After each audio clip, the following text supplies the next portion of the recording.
Dragon Ball Daima is here. Super Saiyan Paul is here. We're going to be watching this, doing a live reaction. We're going to also be doing a review at the end of this video. So make sure if you guys have already seen it, let me know in the comment section below. Rating this from 1 to 10. What do you think? We got Dragon Ball Sparking Zero. We got Dragon Ball Daima. And we got the manga coming back. We are finally eating swell as Dragon Ball fans. Akira Toriyama's last piece of work. Let's see how it is. The animation right off the bat looks incredible. It looks like they took 1-to-1 the manga and brought it to life. Wow. Yo, throwback to Dragon Ball. I don't know if these new fans nowadays have even watched old school Dragon Ball. That's crazy to me. I watched it from episode 1, but then you got Raditz. Everybody wants Raditz to come back. The Superman storyline. Saiyans maintain a youthful body. Me too. Throwback animations to the old school bosses. Look at that Kid Buu. Kid Buu selling Frieza. Oh my god. There was memes about Jatsu's hat being his hair. Who is this Goomba? There's another Goomba. Supreme Kai's younger brother Degasu is the one helping out this new Goomba. Back to Majin Vegeta reanimated. Oh my god. They reanimated Goku versus Vegeta with this peak animation. This is the perfect opportunity. This is what we all want.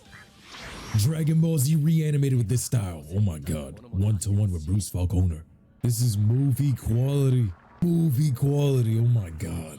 Goomba's name is Goma. Majin Vegeta about to do the final explosion. Oh my god. It reminds me of the game Dragon Quest with Aransu, Goma, and Degasu all talking here. Hey yo, he called the Dragon Balls of Earth small balls. The Teretian Oculus. Last belonged to Supreme King Demon Abra. The Tien Forehead Power. Never Dynamic. You got Mira and Toa from Timu. So they hop in a plane, and then to leave the demon world, you jump and fly into another giant, huge entity that's the size of a plane like cars. And it spins around and lets you into its butthole and it teleports you to Earth. And inside of this thing, it has like this Xenoverse effect, like this room of time. They keep jumping back and forth with Trunks' colored hair. Purple, blue, purple, blue. When he's a kid, puberty just changes it. This is his 9th birthday, which tells you this is pre-BOG. And they even changed that in the manga. Yo, the continuity, the retcons. Why does they even focus on that? They might fix that, right? Yo, pregnant Goku, beer belly Goku, look at that boy. Vegeta, we get a fight. There's this one moment where on the screen behind Bulma, there's like these ripples. Beautiful art. Yo, Galagun versus Kamehameha in the first episode. Nice. Yo, this one scene with the lookout and all of the clouds and the ambiance. So pointy ears now in the lore are from the demon realm. Yo, the ominous vibes from Never the Namek. The OG Namek. Being able to gather the balls anywhere on the earth, even if they're stone, flexing his powers. He went from a stinky Namek that looked kind of like an old geezer to Mystic Sage. Bro's just abused in the Dragon Balls. Yo, the 3D model for Shenron is lit. The texture pack. They had to separate Supreme Kai from Kibito for this to work because it's his younger brother out here trifling with the Demon King. Yo, the way they're all turning into kids is mad dramatic. It's like they got their names written into the death note. They all look like they're about to die. Yo, the animation in this is peak. Like this should be the standard for animation with anything Dragon Ball from now on. Imagine when we get Super and the Moro arc is animated like this, the Granola arc and everything that we've seen so far. That would be amazing. So this should be the standard. I like this a lot. It wasn't a complete episode for me because I remember reading that it was supposed to be like episodes 1, 2, and 3 to launch the series, like some shows do, or at least 1 and 2.